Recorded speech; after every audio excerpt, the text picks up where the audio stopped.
Hello friends, मैं हूं सिकंदर। आप देख रहे हैं आपका पसंदीदा चैनल जीके विद सिकंदर में। आपका बहुत बहुत स्वागत है। जैसा कि पिछले दो वीडियो में मैंने आपके साथ डिस्कस किया है अक्षांश और देशांतर और समय गणना। आज हम बहुत ही इंपॉर्टेंट पार्ट स्टार्ट करने वाले हैं, वो है भारत का भूगोल।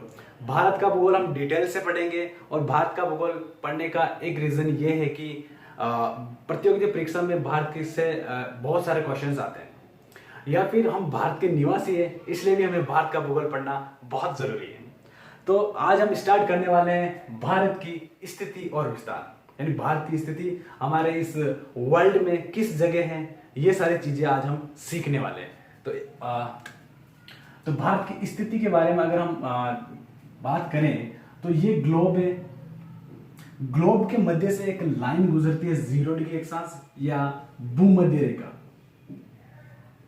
जैसा कि हमने अक्षांश और देशांतर जब पढ़ा उसमें हमने डिस्कस किया कि 0 डिग्री अक्षांश क्या होती है। 0 डिग्री अक्षांश के ऊपर वाला भाग उत्तरी गोलार्ध और दक्षिणी वाला भाग दक्षिणी गोलार्ध हमने कहा।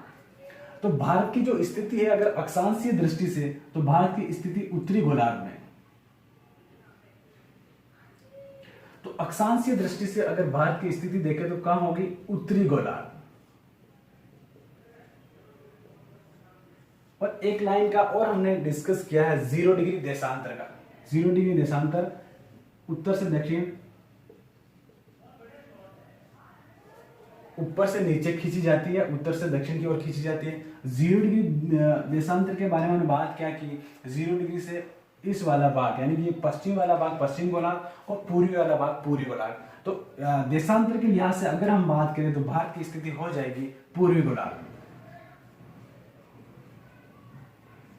तो यहाँ पर दो बातें निकल के आई कि भारत किस गोलार्ध में स्थित है।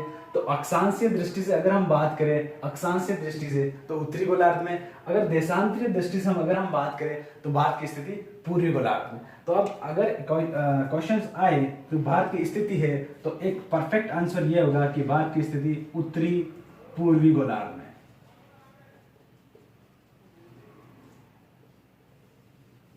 भारत की स्थिति कहां है? उत्तरी पूर्वी गोलार्ध में। तो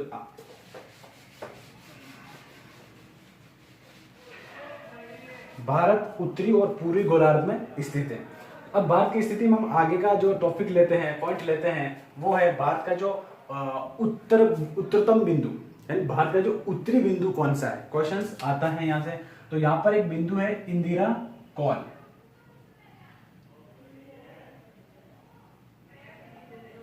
भारत का उत्तरी बिंदु, भारत का उत्तरी बिंदु इंदिरा कॉल। तो यहां समझे कि कॉल का मतलब क्या है। यहाँ पर कॉल कोई COLL है। कॉल ये अपना मोबाइल से हम कॉल करते हैं वो वाला कॉल नहीं है। कॉल का मतलब यहाँ पर इंग्लिश में होता, इस इंग्लिश में इसका मीन्स है दर्रा। इंदिरा कॉल यानी कि भारत में जो भारत का ऊपरी भाग हिमालय प्रदेश है, तो यहाँ पर दर्रे पाए जाते हैं, है ना, गैप पाए जाते हैं। तो इंदिरा कॉल यहाँ पर जो मीन्स हुआ इंग्लिश में दर्रा। और दर्रे को हम एक तिब्बती भाषा में भी बोल सकते हैं। तिब्बती भाषा में इसे ला बोलते हैं। जैसे कि आपने सुना होगा नाथुला, बारालाचाला, ये सारे दर्रे हैं, तो इन्हें तिब्बती भाषा में ला बोलते हैं। तो एक भारत का उत्तरी बिंदु हो गया, ये सबसे टॉपेस्ट बिंदु है, इसे हम लिख सकते हैं उत्तरी बिंदु, है ना, ठीक है। अब भारत का जो दक्षिणी बिंदु, भारत का दक्षिणी बिंदु यानी कि जो सबसे दक्षिण में स्थित है, भारत का सबसे दक्षिणी बिंदु मुख्य भूमि के साथ, वो है कन्याकुमारी। कन्याकुमारी भारत का दक्षिणी बिंदु कन्याकुमारी। इसे हम केप केमोरियन भी बोलते हैं, केप केमोरियन। अगर आपको भारत क्वेश्चन आए भारत का दक्षिणी बिंदु, अगर कन्याकुमारी ऑप्शन में नहीं हो तो ये ढूंढने की प्रयास करें, केप केमोरियन। इसका एक अन्य नाम और है कुमारी अंतरी।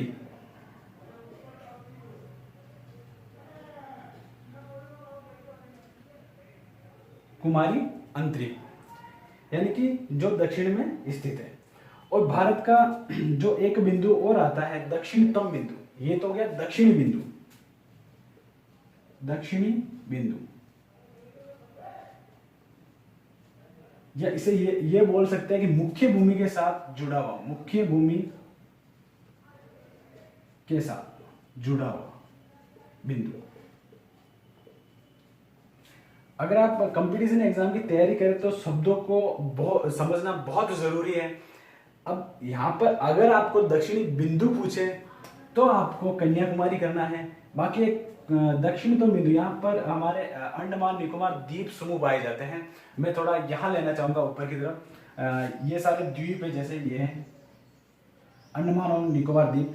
तो जो अंडमान निकोबार द्वीप का जो दक्षिणतम बिंदु है उसका सुदूर बिंदु बोल सकते हैं उसे, यानी सुदूर बिंदु, सुदूर बिंदु। और ये भी बोल सकते हैं कि दक्षिणतम बिंदु, दक्षिणतम,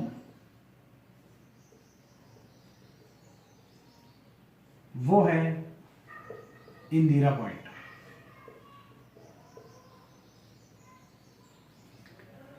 अब वापस समझने की कोशिश करें, क्योंकि यहाँ पर कंफ्यूज बहुत होते हैं। कंफ्यूज नहीं होना है हमें। अगर दक्षिणी बिंदु हमें पूछे तो हमें कन्याकुमारी बताना है, केप कैमोरियन बताना है, या कुमारी अंतरी बताना है। तीनों नाम एक ही है। और अगर दक्षिणतम बिंदु पूछे, दक्षिणतम बिंदु अगर पूछे हमें तो हमें इंदिरा पॉइंट बताया। ये फर्स्ट ग्रेड ज्योग्राफी में क्वेश्चन आया हुआ है और कई बार हर एग्जाम में लगभग क्वेश्चन रिपीट होता है। दक्षिणतम पूछा जाता है अधिकतर, और वो है दक्षिणी इंदिरा पॉइंट। तो इंदिरा पॉइंट को और किस किस नाम से हम जानते हैं वो भी सीख लेते हैं। इंदिरा पॉइंट का एक इंपॉर्टेंट नाम है पारासन पॉइंट, पारासन पॉइंट। एक है Pygmalion point, Pygmalion point. Indira point, Parsons point, Pygmalion point. एक और नाम है जो बहुत कम लोगों ने सुना होगा, लाहनीचांग। तो इंदिरा पॉइंट, पारासन पॉइंट, पारासन बिंदु या पिगमिलियन पॉइंट या बिंदु, और लाहनीचांग पॉइंट, ये सब दक्षिणतम बिंदु इंदिरा पॉइंट के नाम है। और जैसा कि दक्षिणी बिंदु कन्याकुमारी, केप कैमोरियन की हमने बात की, यहां पर हम थोड़ा सा केप का मतलब समझ लेते हैं। ज्योग्राफिकल वर्ड है, थोड़ा समझ लेते हैं क्या होता है केप। आप सारे पॉइंट को नोट करते जाए, क्योंकि हमारे पास बोर्ड छोटा होने के कारण उसे थोड़ा मैनेज करना पड़ रहा है। तो यहाँ पर जो केप शब्द है, ज्योग्राफिकल वर्ड है। केप का मतलब ये होता है कि स्थल का वे भाग, स्थल का वे भाग जो पानी के अंदर घुसा हुआ होता है। फॉर एग्जाम्पल आपको यहाँ पर भारत का जो दक्षिणी भाग दिखाई दे रहा है, ऐसे थोड़ा सा तीर टाइप है। तो यहाँ पर हिंद महासागर है, भारत के दक्षिण में हिंद महासागर है, बंगाली खाड़ी पूर्व की ओर, पश्चिम की तरफ अरब सागर है। तो भारत, ऐसा लग रहा है कि भारत का जो ये नीचे का भाग है ये पानी के अंदर घुसा हुआ है।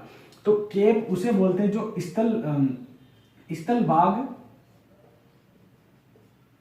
वे स्थल भाग जो जल के अंदर घुसा हुआ है, जल के अंदर घुसा हुआ या अंदर समाया हुआ है, तो ये उसे हम केप बोलेंगे।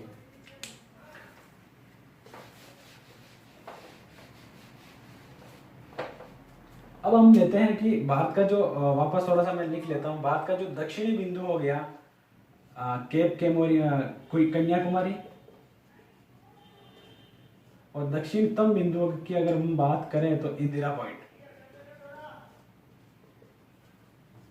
इसे हमने बहुत सारे नाम थे वो बता दिया। और अब एक पूर्वी बिंदु यानी पूर्वतम बिंदु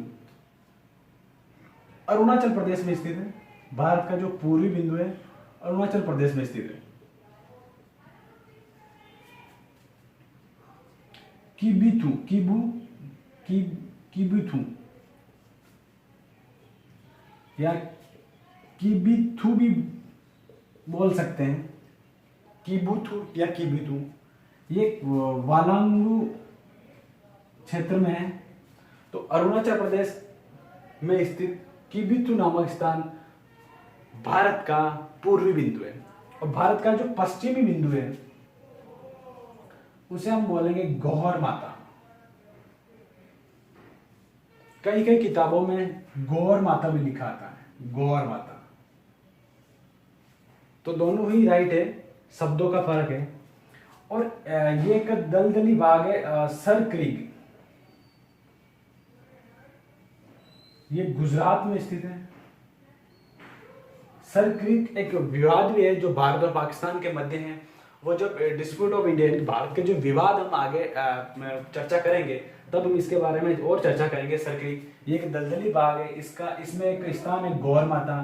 गौर माता भारत का जो पश्चिमी बिंदु है, क्वेश्चन में आ सकता है भारत का पश्चिमी बिंदु कौन सा है, गौर माता। भारत का उत्तरी बिंदु कौन है, इंदिरा कौल। भारत का पूर्वी बिंदु कौन सा है, किबिथु, जो कहाँ है, अरुणाचल प्रदेश में। भारत का दक्षिणी बिंदु कौन सा है, कन्याकुमारी। भारत का दक्षिणतम बिंदु कौन सा है, इंदिरा पॉइंट। ये सारी जानकारी आपको होना चाहिए। और यहाँ पर जो सर क्रीक है, ये सर क्रीक स्थान है, तो इसमें क्रीक का क्या मतलब होता है ये हम थोड़ा सा समझते हैं। क्रीक क्रीक होता है, जैसे मैंने केप का मतलब बताया कि वे भाग जो स्थल भाग जो जल के अंदर घुसा होता है, तो क्रीक का मतलब ये थोड़ा उल्टा हो गया। वे जलीय भाग जो स्थल के अंदर घुसा होता है, जैसे कि यहाँ पर देख सकते हैं आप, ये भारत का जो स्थलीय भाग है या, और ये जलीय भाग थोड़ा इसके अंदर घुसा हुआ है, यानी कि एक पट्टी नुमा बनी हुई है। इसमें ये थोड़ा सा खाली जगह है, तो भाग के अंदर पानी घुसा हुआ है। तो ये जो जलीय भाग स्थल के अंदर घुसा होता है उसे हम क्रीक शब्द देते हैं, क्रीक। और हमने केप शब्द भी समझा है, केप शब्द इसका उल्टा, यानी स्थलीय भाग जो जल के अंदर घुसा हुआ होता है।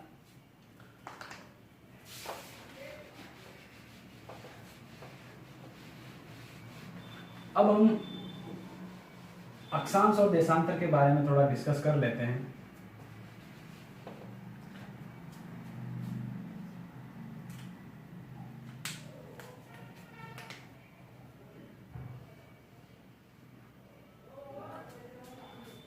भारत की स्थिति हमने पढ़ी, भारत का उत्तरी बिंदु, दक्षिणी बिंदु। अब हम भारत का जो ये विस्तार पढ़ते हैं, अक्षांशीय और देशांतरीय विस्तार।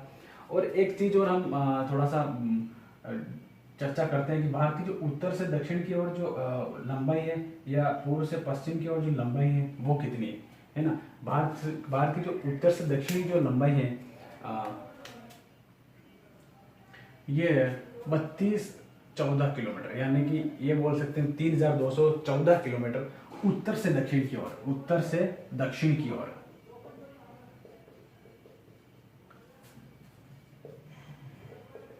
यानी भारत की उत्तर से, यानी कि जो इंदिरा पॉइंट है, ये इंदिरा कॉल है, हमने अभी डिस्कस किया। इंदिरा कॉल से अगर बात करें कन्याकुमारी की, अगर इंदिरा कॉल से बात करें कन्याकुमारी की, तो भारत की 3214 किलोमीटर इसकी टोटल लंबाई है। अगर बात करें गौर माता से अगर बात करें किबिथु अरुणाचल प्रदेश में स्थित स्थान, अगर इसकी बात करें तो इसकी जो लंबाई है वो हो जाएगी 2933, यानी कि 2933 किलोमीटर हो जाएगी ये लंबाई। अगर हम इसकी बात करें तो ये पश्चिम से पूर्व की ओर। तो आपको ये फैक्ट ध्यान रखना बहुत जरूरी है, क्योंकि उत्तर से दक्षिण की ओर भारत की लंबाई और पूर्व से पश्चिम की ओर भारत की लंबाई पूछा जा सकता है। और एक और क्वेश्चन बन सकता है, अगर थोड़ा सा दिमाग लगाइए तो एक और क्वेश्चन बन सकता है कि जो उत्तर से दक्षिण की ओर या पूर्व से पश्चिम की ओर जो भारत की लंबाई है, उसका डिफरेंट कितना, उसका अंतर कितना। तो हम जब अंतर हम देखते हैं तो इसका अंतर निकाल सकते हैं। यहाँ पर 3214 बटा 2933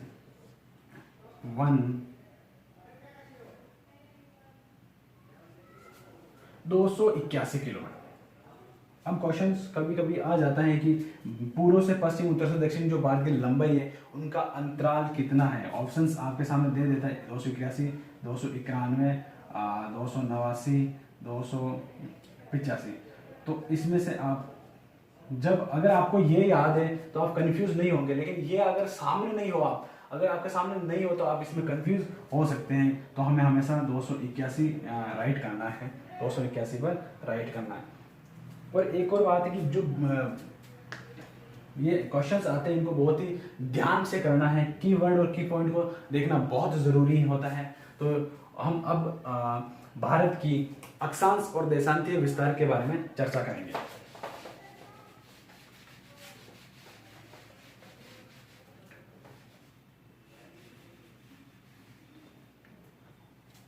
भारत का जो दक्षिणी पॉइंट था इंदिरा कन्याकुमारी से उत्तर की ओर भारत का जो अक्षांशीय विस्तार है, भारत का अक्षांशीय विस्तार,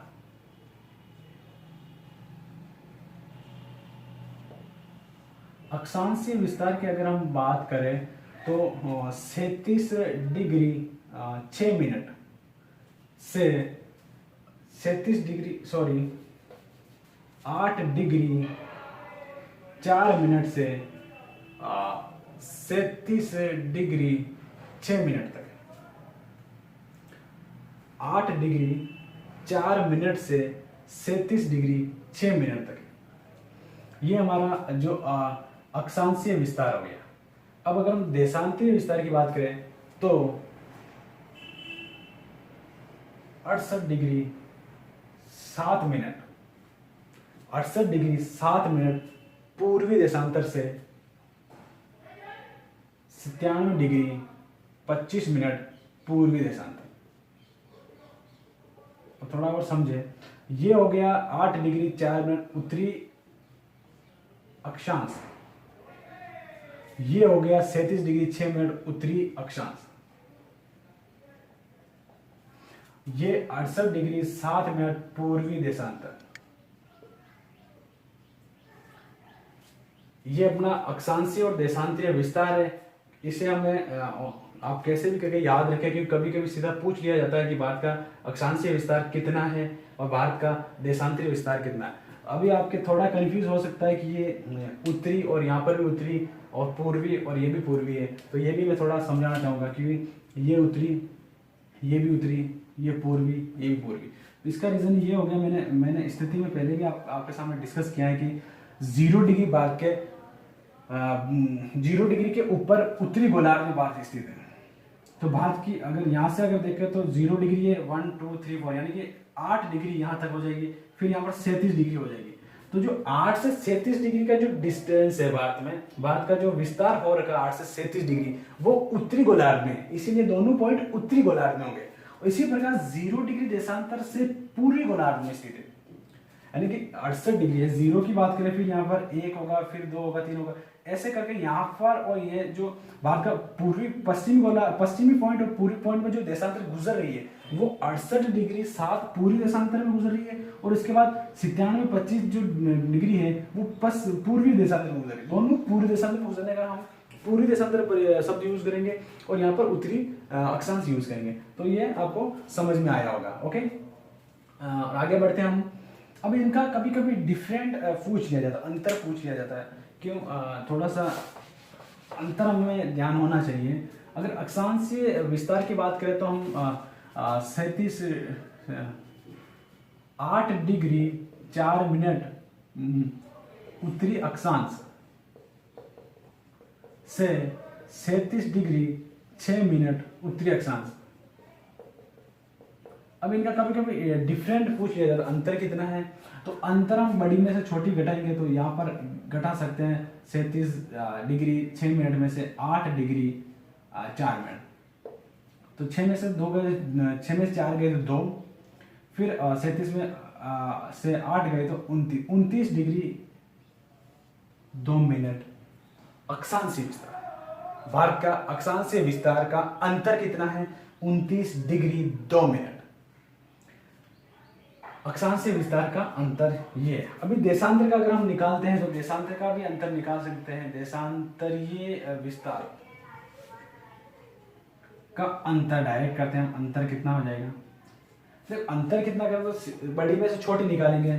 97 डिग्री 25 मिनट में से अगर हम 68 डिग्री 07 मिनट निकालते हैं तो इसका हो जाएगा 25 में से 7 गए तो 18 और 17 में से 7 गए तो 9 और फिर यहाँ पर बच जाएंगे 2, यानी 29 डिग्री 18 मिनट देशांतरीय अंतर।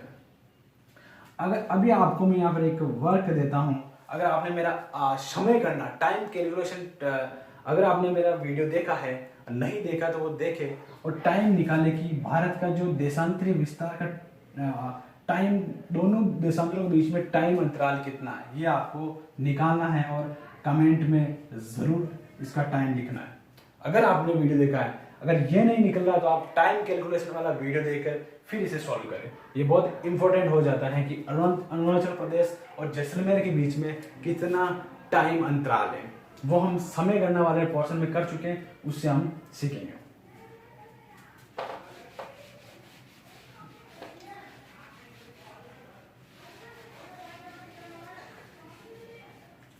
अगर हम भारत बहुत सारी भौगोलिक विविधता पाई जाती है भारत में कहीं पठार है, कहीं मैदान है, भारत के चारों तरफ। भारत को प्रायद्वीप भी कहते हैं, भारत के एक और हिंद महासागर स्थित है, कहीं मरुस्थल है। तो ये बहुत सारी भौगोलिक विविधता के कारण एक वैज्ञानिक हुए थे क्रैशी महोदय, उन्होंने भारत को उपमहाद्वीप की संज्ञा दी, भारत को उपमहाद्वीप की संज्ञा दी।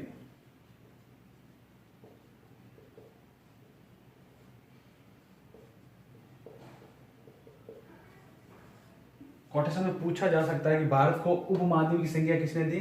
क्रैशी महोदय ने। तो अब हम बात करते हैं भारत के उपमहाद्वीप में कौन कौन से देश आते हैं, कितने देश आते हैं। भारत जो एक उपमहाद्वीप है उसमें 5 देश आते हैं। कितना आते हैं? 5 देश। सबसे पहले अगर हम बात करें तो भारत, उसके बाद हम अगर बात करें तो पाकिस्तान भी भारतीय उपमहाद्वीप का हिस्सा है, जिसे हम सब कॉन्टिनेंटल बोलते हैं। फिर आ जाएगा भूटान, नेपाल और बांग्लादेश। ये भारतीय उपमहाद्वीप के देश है। भारत, पाकिस्तान, भूटान, नेपाल और बांग्लादेश। भारत, पाकिस्तान, नेपाल, भूटान और बांग्लादेश। अगर भारत के क्षेत्रफल की बात करें, भारत का क्षेत्रफल,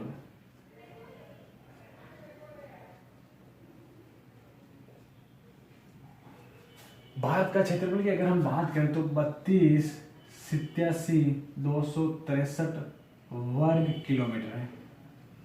डिजिट हमें याद करना है, क्योंकि कभी कभी सीधा पूछ लिया जाता है एग्जाम्पल में भारत का क्षेत्रफल कितना है, तो इसमें हम कंफ्यूज दे दिया जाता है। 32,87,268 दे दिया जाता है, यहाँ पर 263 है, कहीं 277 दे दिया जाता है। तो इसमें हमें बहुत ही बारीकी से थोड़ा समझना है। तो इसे हम 32,87,263 वर्ग किलोमीटर ऐसा याद नहीं रखें, हमें डिजिट को याद करना। 32,87,263 इससे कि हम कभी भूलेंगे नहीं। बाकी 32,87,000 ऐसा हम एग्जाम में कहीं ना कहीं भूल जाएंगे। अब एक और इसी से रिलेटेड क्वेश्चन बनता है कि भारत का क्षेत्रफल वर्ग मील में कितना है ना? वर्ग मील में भारत का क्षेत्रफल कितना है? तो 126, 92 और 19 वर्ग मील। तो 126, 92 ऐसे अगर 12,96,219 वर्ग किलोमीटर है, तो ये भी एक बहुत ही अच्छा क्वेश्चन बन सकता है, क्योंकि आजकल ये सभी को याद रहता है और ये बहुत कम जो जने याद कर पाते हैं। तो इसे भी हम याद कर सकते हैं, जैसे कि अगर ये क्वेश्चन आता है तो हम इजी वे कर सकें। तो भारत का क्षेत्रफल 32,87,263 वर्ग किलोमीटर और 126, 92, 19 जो है वर्ग मील के अंदर है। तो ये जानकारी होना चाहिए। भारत अगर क्षेत्रफल की दृष्टि से देखें तो 7वां स्थान रखता है विश्व में। अगर भारत का क्षेत्रफल की दृष्टि से, विश्व में भारत का क्षेत्रफल की दृष्टि से 7वां स्थान। कौन सा स्थान है? 7वां स्थान। तो ये क्वेश्चन भी आ सकता है, भारत का विश्व में कौन सा स्थान है? 7वां स्थान। यहाँ पर थोड़ी सी हम ट्रिक यूज करेंगे, जिससे कि हम भारत से जो 7वां स्थान भारत का, तो उससे 6 भी हम याद कर सकें। इसमें आ जाएगा जो भारत के जो विश्व के जो टॉप 7 जो देश है, क्षेत्रफल की दृष्टि से बड़े देश है उसका हम ये ट्रिक है, रुक चीन अब आयो भारत। देखो अभी जैसे भारत और चीन के मध्य विवाद चल रहा है तो हम ये भी बोल सकते हैं रुक चीन अब आयो भारत, है ना। तो इससे अभी हम ये ट्रिक के माध्यम से हम थोड़ा सा इसे इजी में समझ लेंगे और ट्रिक हमें याद रखने की जरूरत है ही नहीं, क्योंकि अभी भारत और चीन के मध्य विवाद चल रहा है तो भारतवासी यही कहेंगे रुक चीन अब आयो भारत। तो रुक से रूस, कैसे हम कनाडा कहेंगे, यानी कि विश्व का क्षेत्रफल की दृष्टि से सबसे बड़ा देश है रूस, उससे छोटा है कनाडा, फिर चीन। ऐसे हम लेंगे अमेरिका या यूएसए भी बोलते हैं। बे से हम लेंगे ब्राजील, फिर आयो से हम लेंगे ऑस्ट्रेलिया, आयो से हम लेंगे ऑस्ट्रेलिया ना, फिर भारत ही। इसके बाद में भी आता है लेकिन वो इतने इंपॉर्टेंट नहीं हो जाते कि भारत तक इंपॉर्टेंट है। हमें सबसे पहले तो ये ध्यान होना चाहिए भारत का कौन सा स्थान है क्षेत्रफल की दृष्टि से, तो वो है 7वां स्थान। और जनसंख्या की अगर दृष्टि से बात करें तो जनसंख्या की दृष्टि से भारत का स्थान विश्व में हो जाएगा दूसरा, पहला है चीन का। तो ये कॉमन जानकारी आपको होनी चाहिए।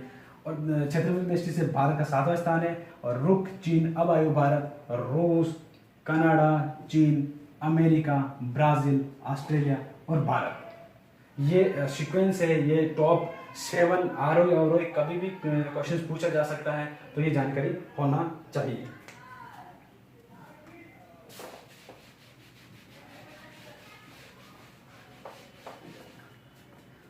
जो भारत विश्व का कितना प्रतिशत क्षेत्रफल कवर करता है, तो वो भी हमें जानकारी होनी चाहिए। यानी विश्व के कुल क्षेत्रफल का भारत 2.43% कवर करता है। ये क्वेश्चन बहुत बार आया हुआ है और क्वेश्चन पूछा जाता है हर एग्जाम्स में, लगभग एग्जाम्स में आते हैं। भारत का विश्व के कुल कितने क्षेत्रफल भारत बसा हुआ है। अगर हम संपूर्ण ग्लोब की बात करें, संपूर्ण विश्व या ग्लोब की बात करें या संपूर्ण विश्व की बात करें, विश्व ले लेते हैं, ये केवल स्थलीय भाग हुआ है। क्षेत्रफल का मतलब स्थलीय भाग पर 2.4% भाग पर फैला हुआ है। अगर संपूर्ण विश्व की अगर हम बात करें तो भारत 0.57% कवर करता है। इसमें विश्व संपूर्ण विश्व कैसा आ गया, जैसे ये हमारी पृथ्वी है तो इसमें जल और स्थल दोनों को मिलाकर अगर स्थल की बात करें तो 2.43%, अगर जल और स्थल दोनों की बात करें तो 0.57% भाग भारत कवर करता है। तो ये आप नोट करते जाइए, बहुत ही इंपॉर्टेंट चीज है। एग्जाम में डायरेक्ट यहाँ से क्वेश्चन आएंगे, ये बहुत फैक्ट है, सीधा आपको फैक्ट बताया जा रहा है, तो ये समझें।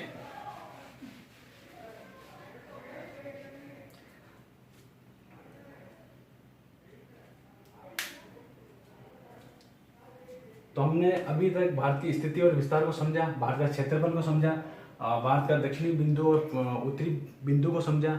तो आशा करता हूँ कि आपको ये वीडियो पसंद आया होगा और आप इसे थोड़ा समझे, नोटबुक लेके समझे और इसे जो भी मैं लिखा रहा हूँ उसे कहीं ना कहीं एक नोटबुक लेके उसमें उतारते जाइए। एक वीडियो देखना अलग बात है और उसे रिकॉल करना या फिर उसे कहीं नोट करके याद करना वो अलग बात है। आपकी तैयारी कितनी बेहतर है वो आप अपने हिसाब से करते रहे, आप कितने अच्छे से पढ़ रहे हैं वो आप अपने हिसाब से आगे बढ़ाते रहे, तैयारी को आगे बढ़ाएं। मिलते हैं नेक्स्ट वीडियो में। All the best.